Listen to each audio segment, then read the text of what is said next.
So, hello everybody, and welcome to our second talk of this Michaelmas term at the Oxford University Space and Astronomy Society. I'm your president, Hannah, and I'm extremely delighted to have our fantastic speaker here today, Dr. John Mather from NASA Goddard. To introduce our speaker, Dr. John is a senior astrophysicist in the Observational Cosmology Laboratory at NASA's Goddard Space Flight Center, and his research centers on infrared astronomy and cosmology.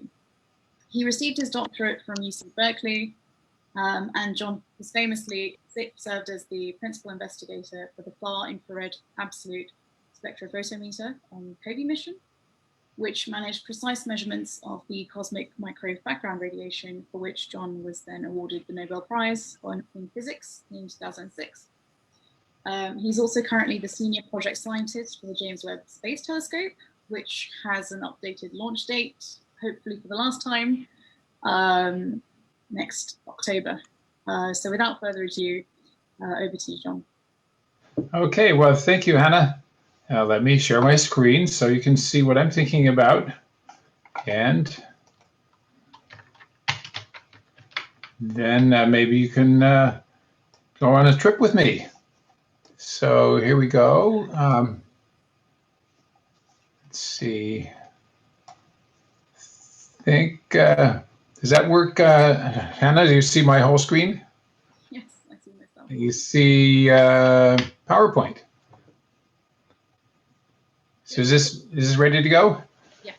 Okay, lovely. So I want to share with you my view of the future. But to start off with that, a little bit about my past.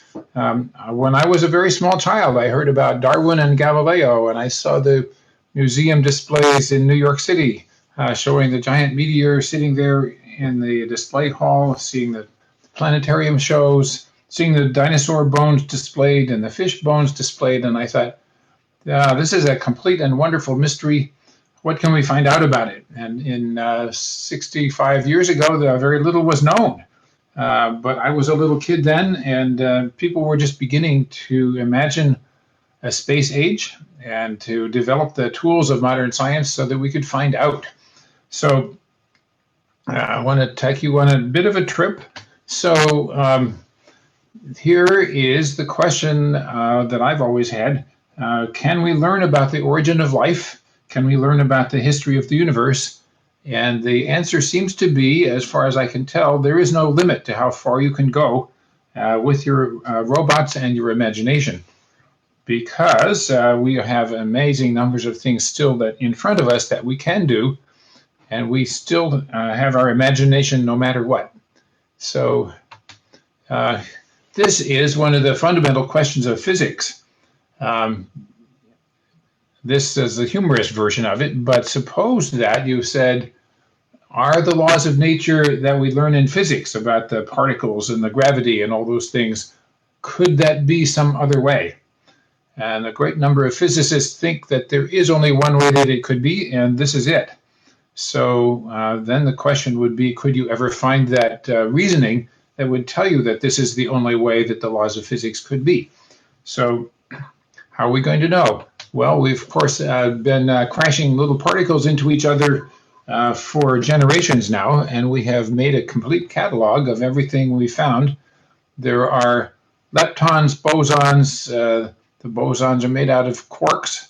And so we've got a catalog, and it seems to fit everything that we've seen at the particle accelerators. But as we know from astronomy, there are still some big mysteries, and so this is challenging the people who have faith that we will find the reasoning behind all of this and be able to prove that there's only one way. So this wonderful story, which is called the Standard Model of Particles, does not predict gravitons, doesn't tell us about gravitational quantum mechanics, doesn't tell us about dark matter or dark energy, but astronomers assure us, of course, that both dark matter and dark energy are real. So we have our evidence, and so I think this is going to be a challenge for a while. I think we need Einstein 2.0, and we haven't got him yet, him or her. So we have recently 3 out of the last 4 Nobel Prizes in physics have been about astronomy. So this is one of them that's even a little before that. In 2011, these three folks got their Nobel Prize for discovering that the universe is not only expanding, but it's accelerating. So we now call that dark energy, but in truth, we don't know what that's about. We just have a strange and interesting measurement, which is holding together more or less. You've probably heard in recent times that there are still disputes about what is the right rate of expansion of the universe, because we have two ways to measure it that give quite different answers. One way is local, and one way goes all the way back to the cosmic microwave background radiation that Hannah was mentioning. And we are getting answers that are some significant amount apart. So this is either a mistake or a wonderful surprise about nature, and we don't know the answer to that. At any rate, we know this because we've been measuring with telescopes such as this one. This is the Great Hubble Space Telescope. It is still up there. It is 30 years old already.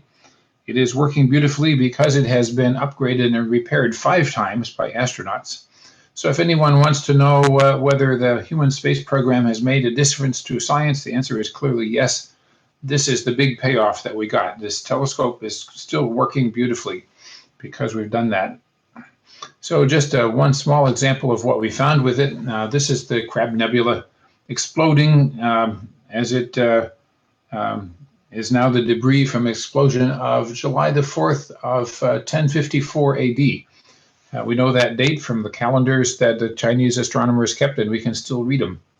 This picture, by the way, also shows a bluish glow, which shows where the X-rays come from the Chandra Observatory in space.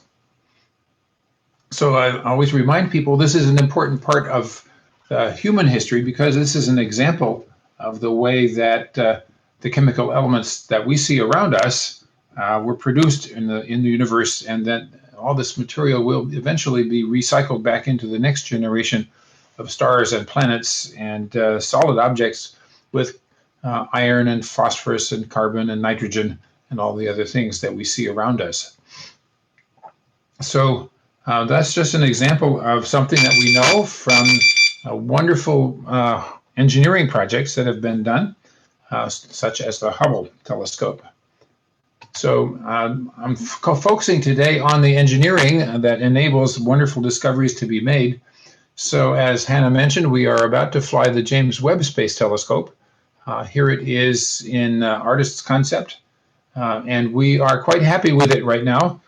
We have just taken it off the shaker, the launch vibration simulator, and as far as we can tell, nothing was damaged in that shaking.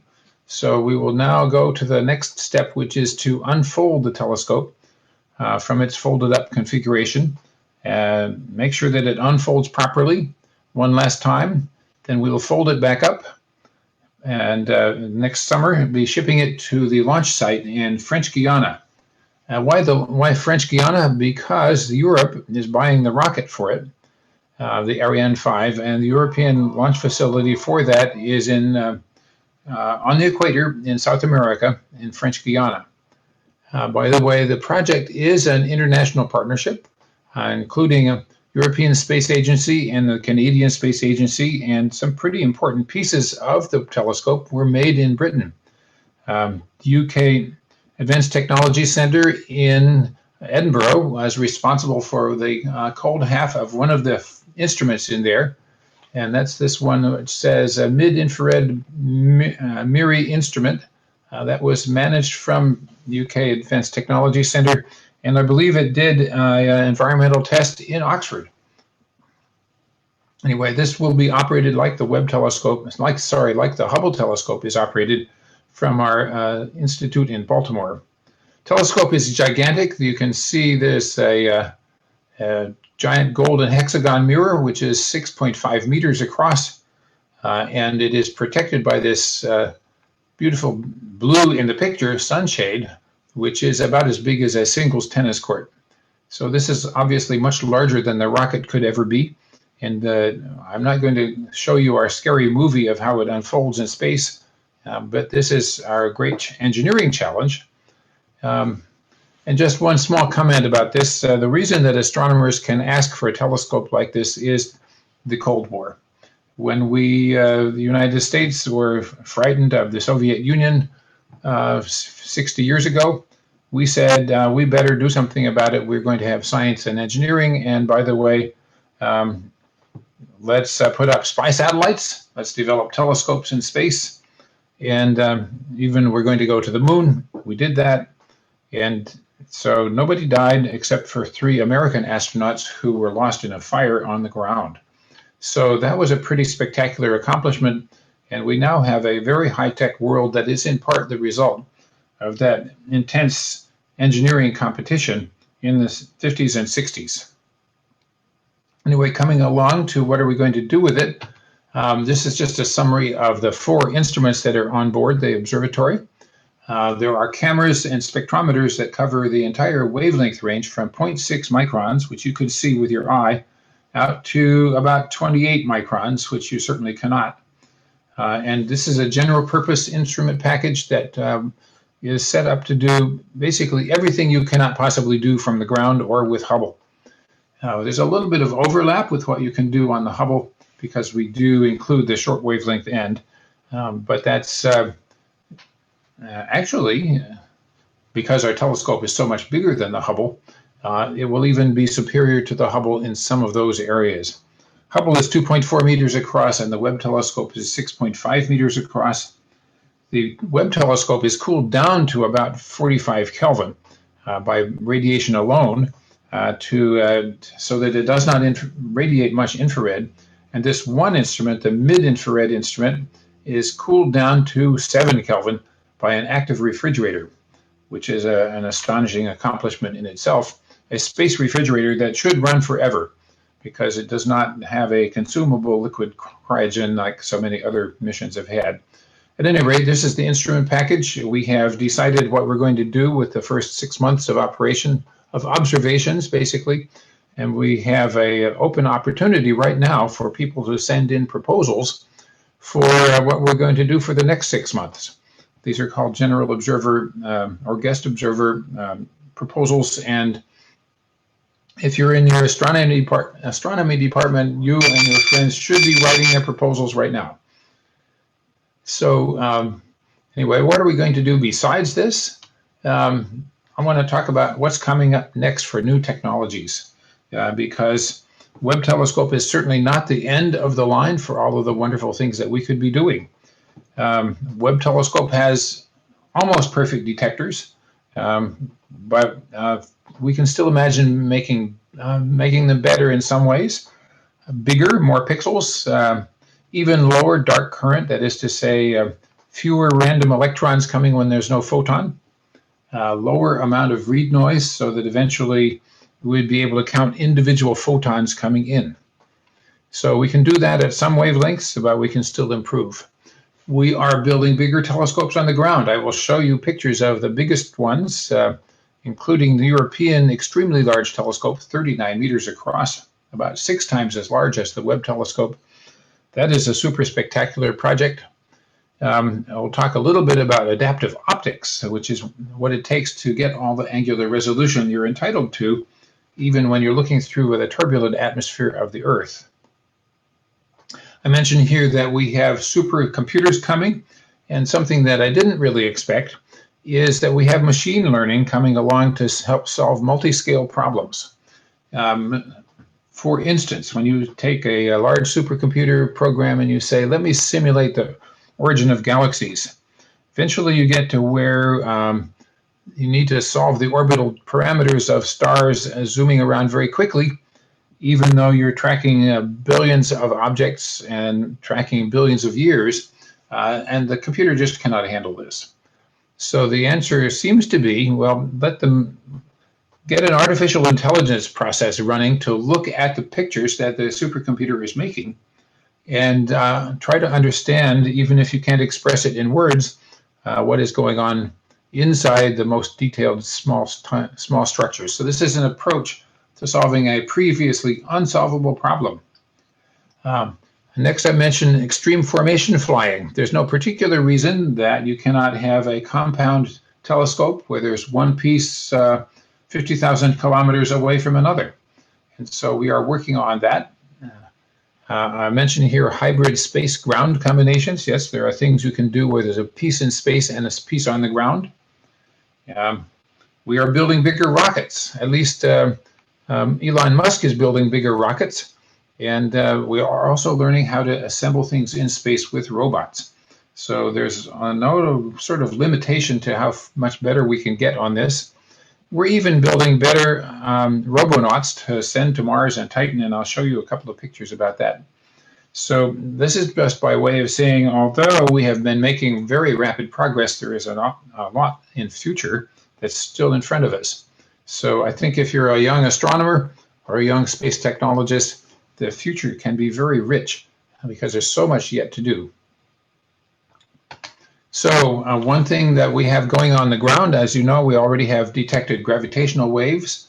The LIGO Observatory, the Laser Interferometer Gravitational Wave Observatory, is being upgraded, and they are expecting to be so much more sensitive that we should be getting announcements of new events more or less every day. So this opens up a new territory of astronomy when you can see so many more objects. And as you know, a Nobel Prize was given for this, for the beginning of the LIGO, and now the advanced one is coming. Which, by the way, is part of an international partnership. There's another piece called Virgo in Europe, and another piece being developed in Asia.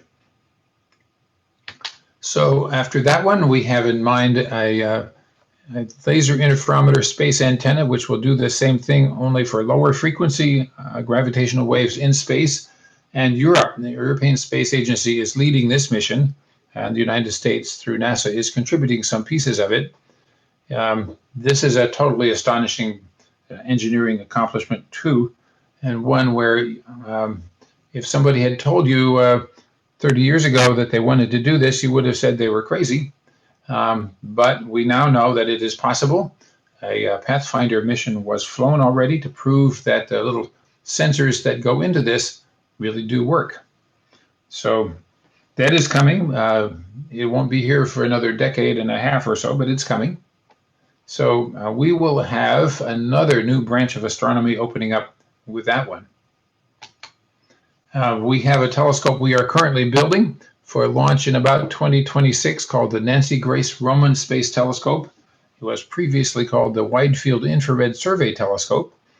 And it will be surveying a lot of sky to grasp about 100 times as much sky at one observation as the Hubble or the Webb telescope can do.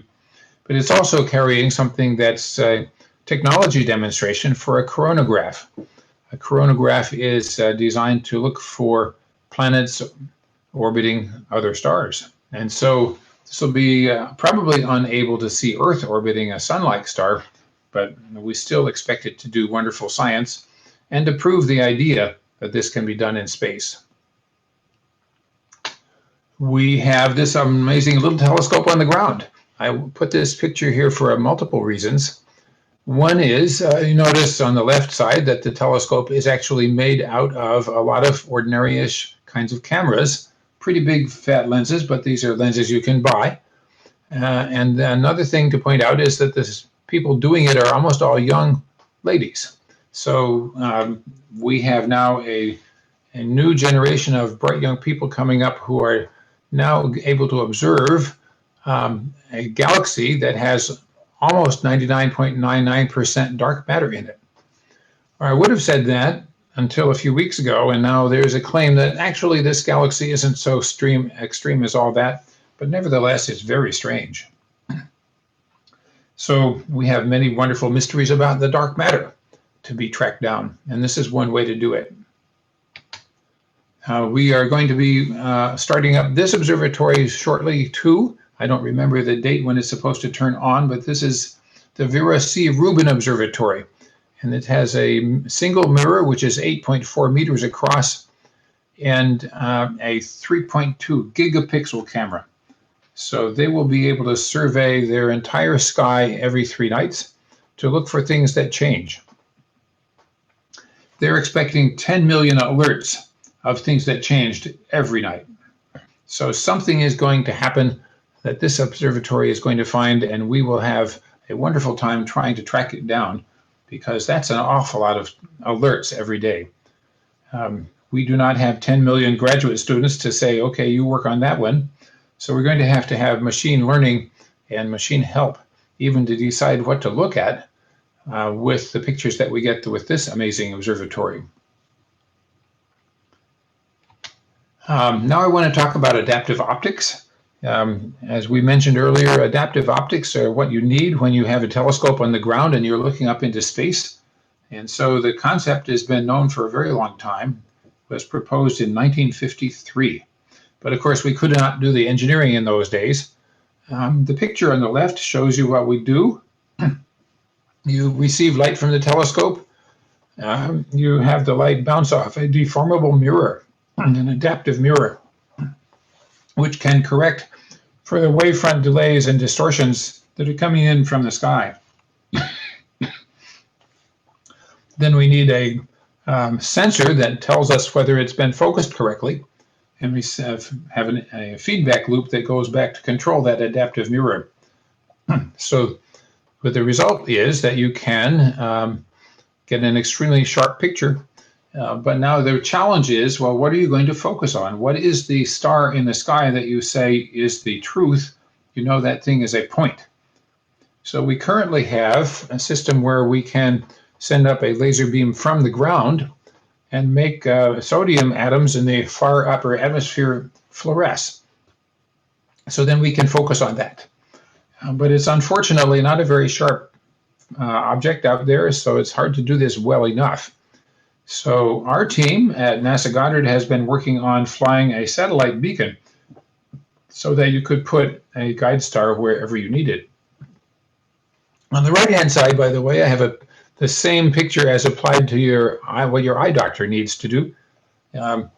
For a long time, I thought, well, this is just algorithmic similarity. But I recently learned that the person, the individual human being who learned how to measure the Webb telescope mirrors as they were being manufactured, actually is the inventor of the current best system for your eye doctor.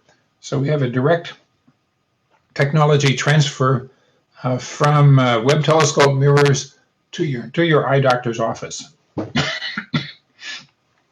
If you are a football player, you can now pay money and get your eyesight improved to about twice as good as the ordinary human has. And for a football player, that might actually matter. So coming along back, however, to astronomy, let's talk about those giant telescopes. We have 3 giant telescopes in process. The one that's farthest along is called the Extremely Large Telescope, rounded the aperture up to 40 meters, which is totally gigantic. It means that the telescope can have an angular resolution of about 3 milliarc seconds. That's about 300 times better than your own ordinary telescope that you can have in your backyard, even on a good night. But what it requires is that adaptive optics. So it is so enormous that its powers are almost impossible to calculate in advance, and I'm sure that we will have wonderful surprises. The Americans are leading 2 competing missions, the Giant Magellan Telescope and the 30-meter telescope, and those are not yet fully funded, so we're not quite sure when they will happen, but they're extremely high priority for astronomers everywhere. So we hope for the best about all 3 of these, but they're coming. So who knows what you will find with these telescopes. We certainly know that they will be used for following up the observations of the Hubble and the Webb telescope and the Nancy Grace Roman telescope and the Vera C. Rubin telescope. All of them are going to tell us, please look over here, there's something even more surprising than you ever could imagine. So here I've got a picture of one that we have in South America. This is a computer-operated, computer-generated telescope. It operates at millimeter wavelengths, and I think you've seen these pictures in the upper left. That is a picture of dust grain star. And you say, well, that looks kind of like the rings of Saturn. What is going on? The answer seems to be that there are planets that are being made as we watch. that are orbiting in those gaps, in the dark areas between the bright rings. So the planets being born in these objects, and if we came back in 100,000 years, most of the dust would be gone, and there would be planets there that are still growing. So this is a telescope which is, as I call it, a computer-generated telescope. There are incredibly complex communication systems that bring the millimeter waves by way of optical fiber uplinks to a central station where they can be correlated, combined, and made into an image. It makes every other telescope look simple by comparison, but in truth, it can work because people are here on the ground and we can go fix it when anything is wrong. So an amazingly powerful telescope, far more powerful than people ever expected it could be. So what else might we do? People say, well, can't we put an observatory on the moon? And the answer is yes, we can. There is one particular domain of astronomy where the moon is the unique spot to go. It is pretty noisy here on Earth. Wanting to observe at wavelengths between 30 and 300 meters, then the place to go is on the far side of the moon. When it's facing away from the Earth, it's pretty quiet, it's protected from the Earth. When it's also facing away from the sun, it's dark, and it's protected from the noise of the sun. So that is the quietest place in the entire solar system, is on the backside, on the nighttime of our own moon. So what it takes is putting out dipole antennas all over the surface of the backside of the moon, and then collecting the signals together in the center. So it's not impossible. It's not easy. And when we get to the limitations of what we can do here on Earth, we will certainly have to go there to do the next step. So what else could you do? I think everyone knows that we've measured the cosmic microwave background radiation extremely well. So what is the next thing to do about that? We need to observe the polarization of that cosmic microwave background radiation, because it tells us potentially about the conditions of the very, very early universe. This is an example of one way that it could be done.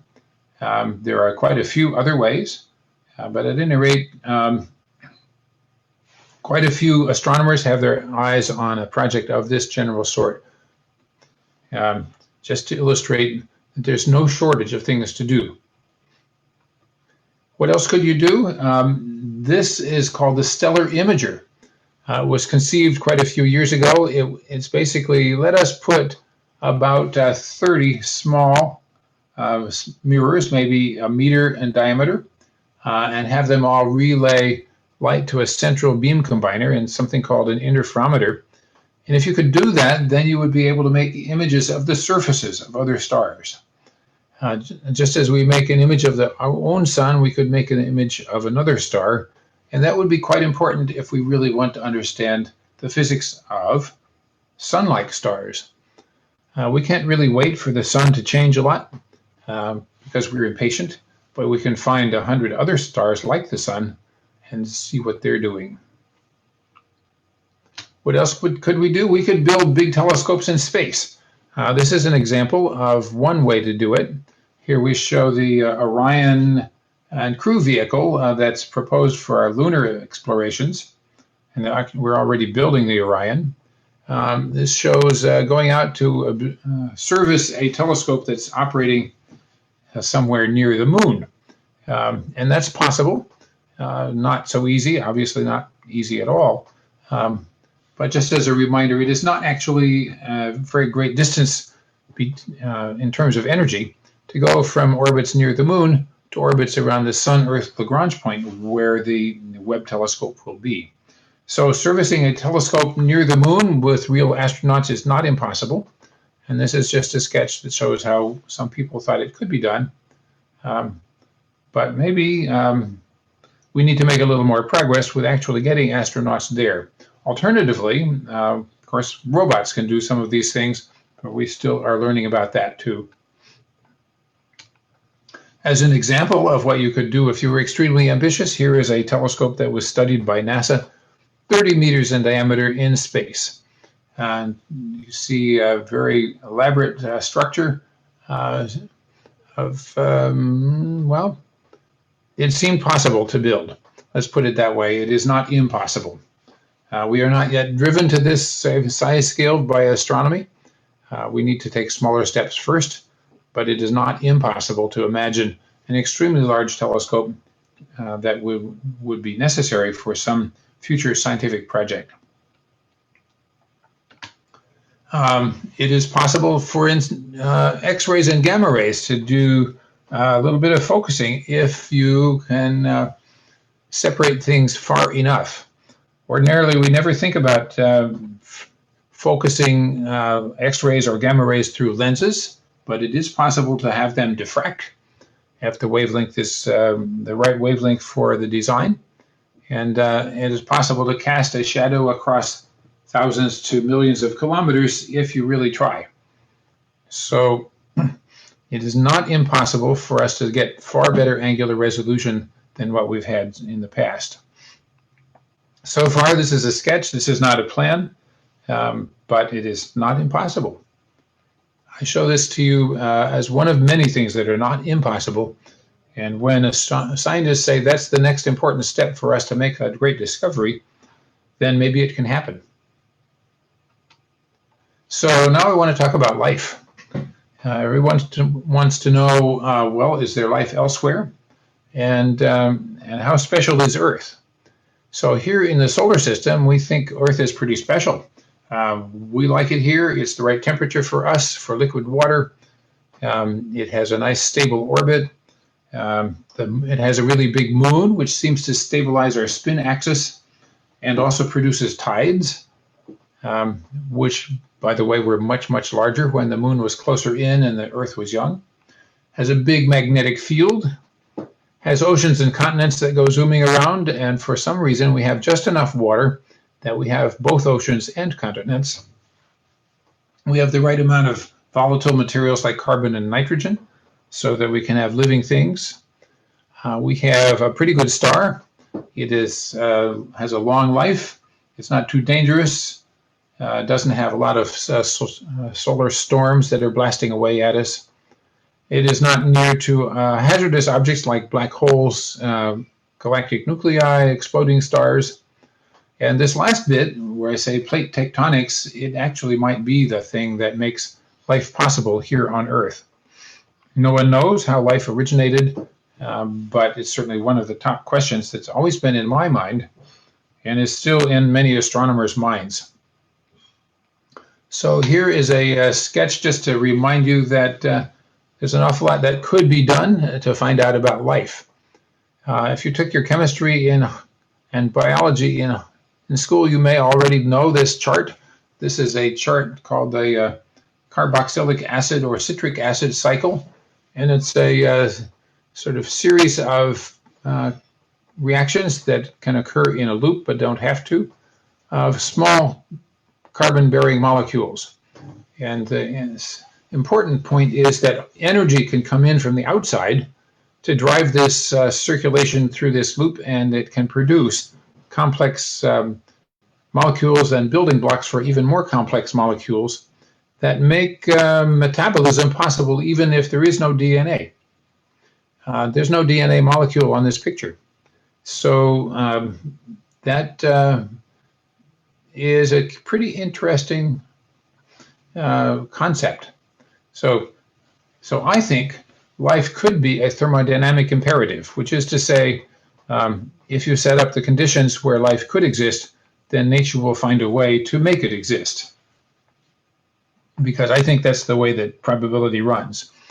When I was a kid, people reasoned the other way. They said, well, this really complicated system that we're looking at could never occur by chance.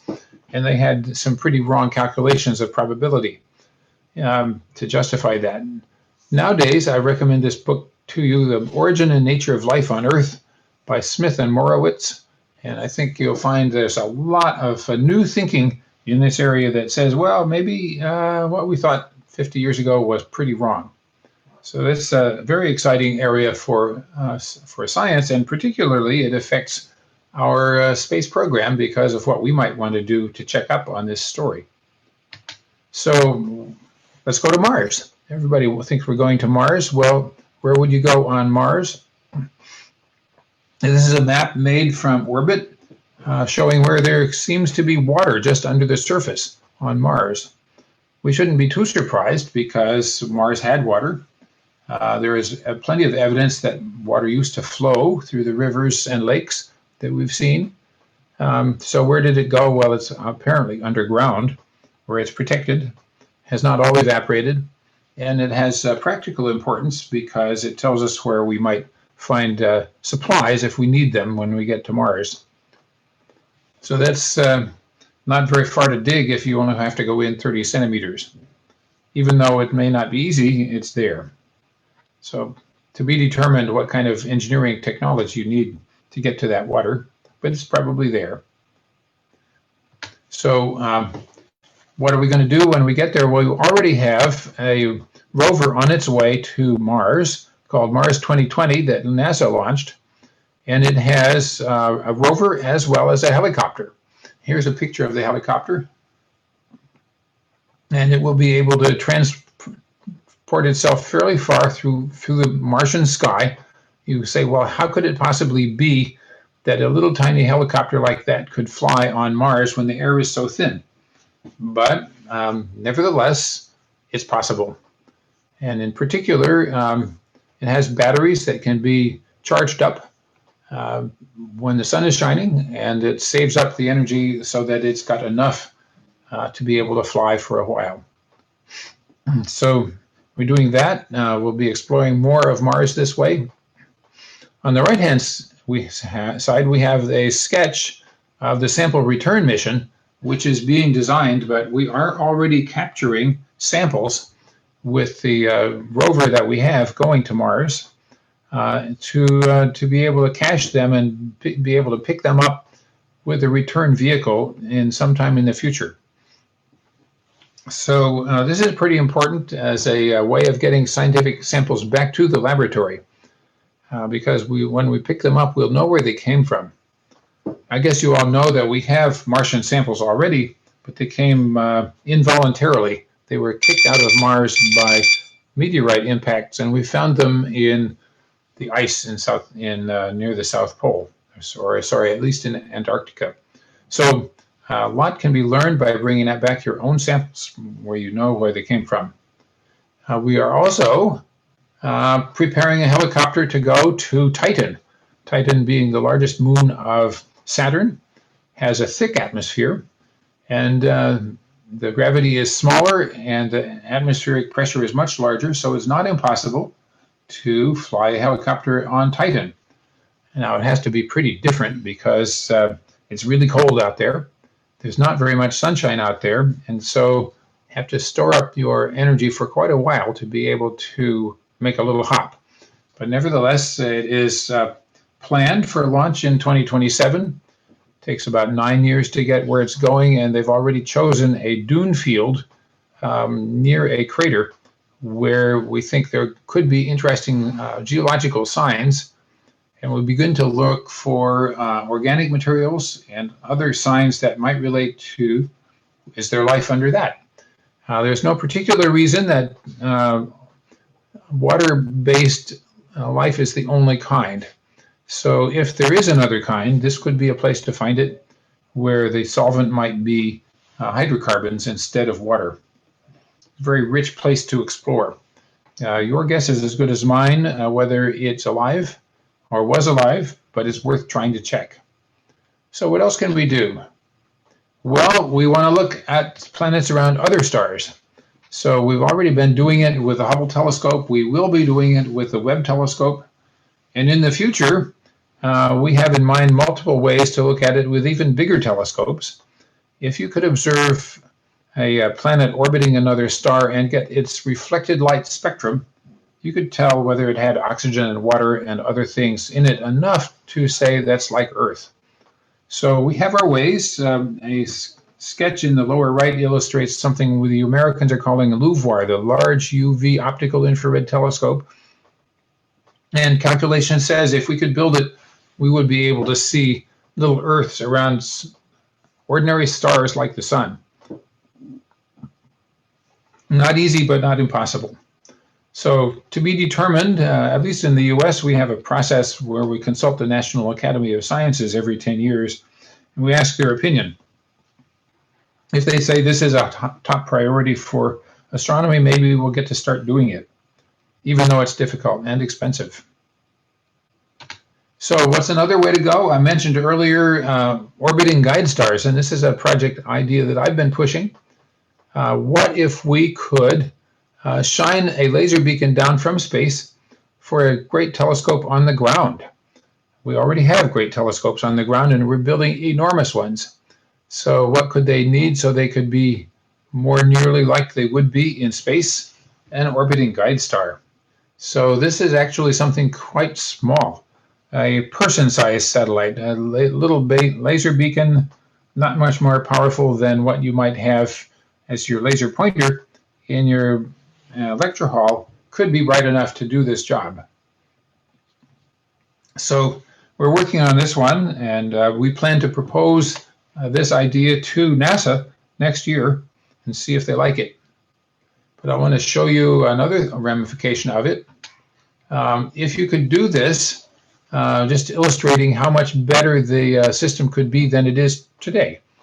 On the right-hand side, you see the efficiency, which astronomers call the Strel ratio, compared with the current adaptive optics. You see, at least at the visible wavelength range that's in green there, it would be orders of magnitude better than what we can currently get.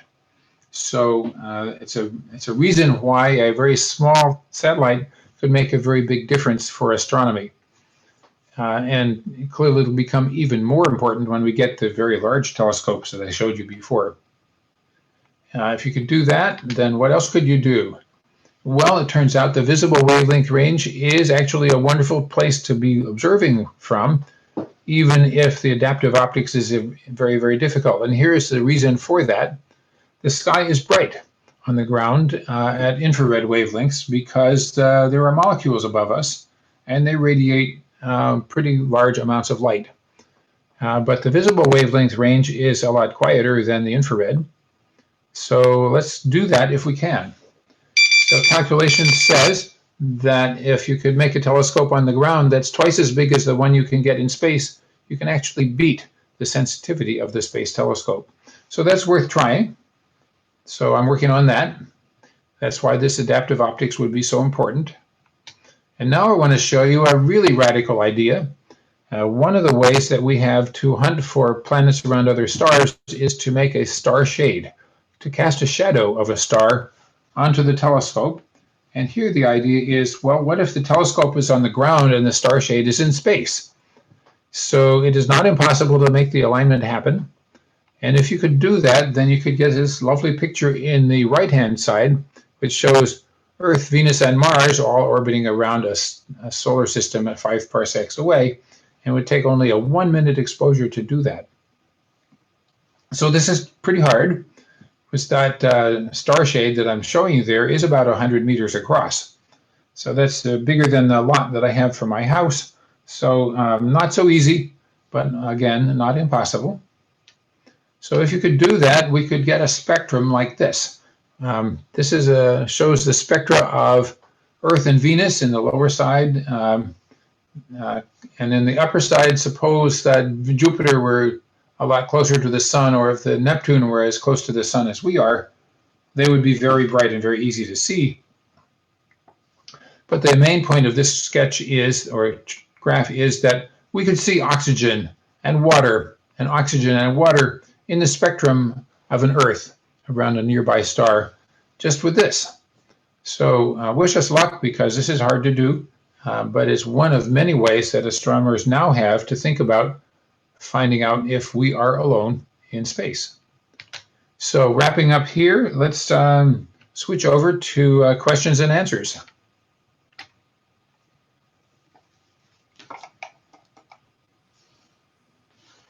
Great, thank you so much, John, for that.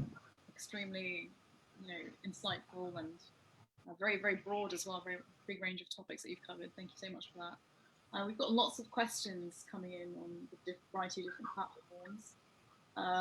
There's one question on CMB polarization. You can mention that. Could you please give some more background about this idea and what new discoveries are we expecting from measuring it? Yes, sure. Cosmic microwave background radiation has hot and cold spots on it that are coming from, as far as we can tell, primordial density variations in the very, very early universe.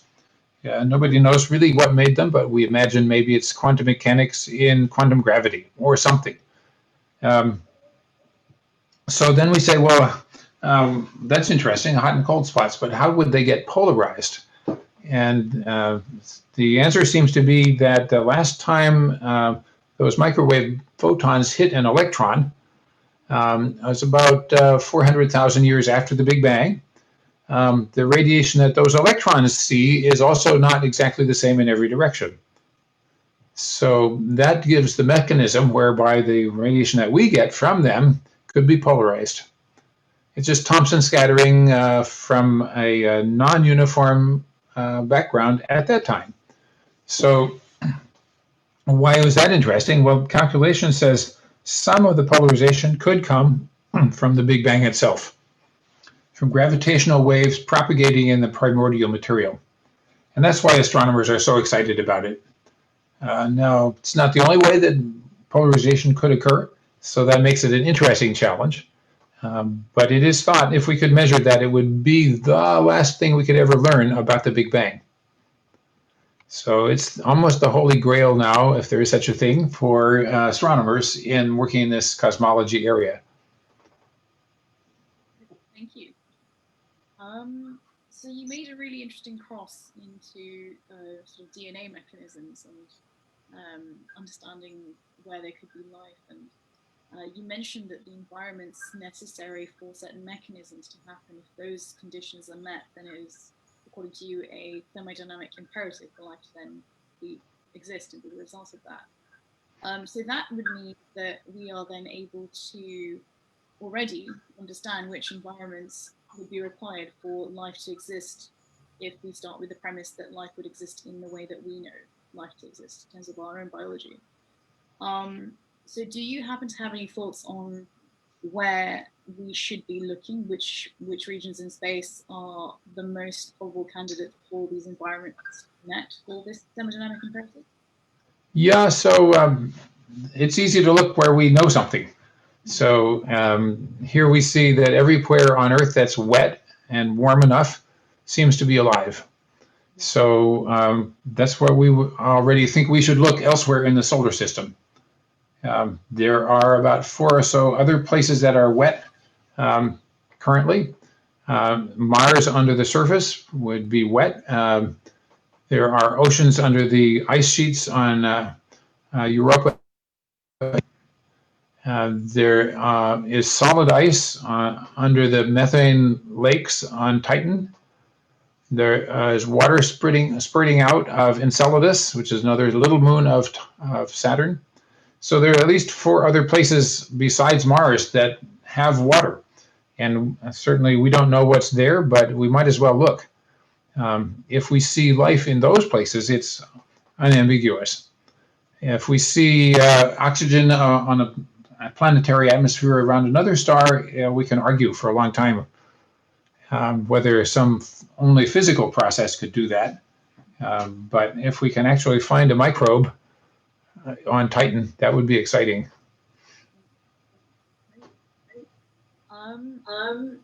That would be the next question. So you've had a fantastic career after physics, and you've spoken about so many exciting discoveries. What, in your opinion, are a couple of the open questions in physics right now that would be the most interesting to you? Oh, open questions. Well, not that I can do anything about them, but what are dark matter and dark energy? We don't have any serious prediction from physics, quantum physics, that says they should be there. So the trouble is it's hard to imagine what to measure, what to do to find out about them. So anyway, that's pretty important. In then pretty soon everything gets complex. We say, how do stars form? How do planets form? And we're into the kind of complexity that biologists study. Every little detail matters. And so Earth is going to be different from other similar planets. And so history matters in our case. So that means that general answers about particular things are not always going to be interesting enough. So anyway, there's sort of no limit to the question that you can ask. As I was saying at the beginning, with robots and computers and imagination, we can go awfully far. Okay, great. How do you feel the landscape of astronomy will change in the future by the increase of private space companies? You mentioned SpaceX. Well, private space companies are certainly pushing down the price of launch vehicles. And that's a good thing.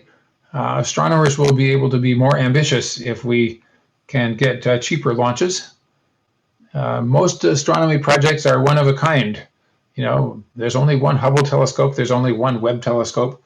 So we put our hearts and souls into something for 5, 10, 15, 20 years, and then we hope it works. So if we were able to launch more frequently with smaller incremental steps, I think we could make a lot more rapid progress. And in particular, by the way, there's an awful lot of interest in very small satellites, CubeSats, that are only as big as a shoebox.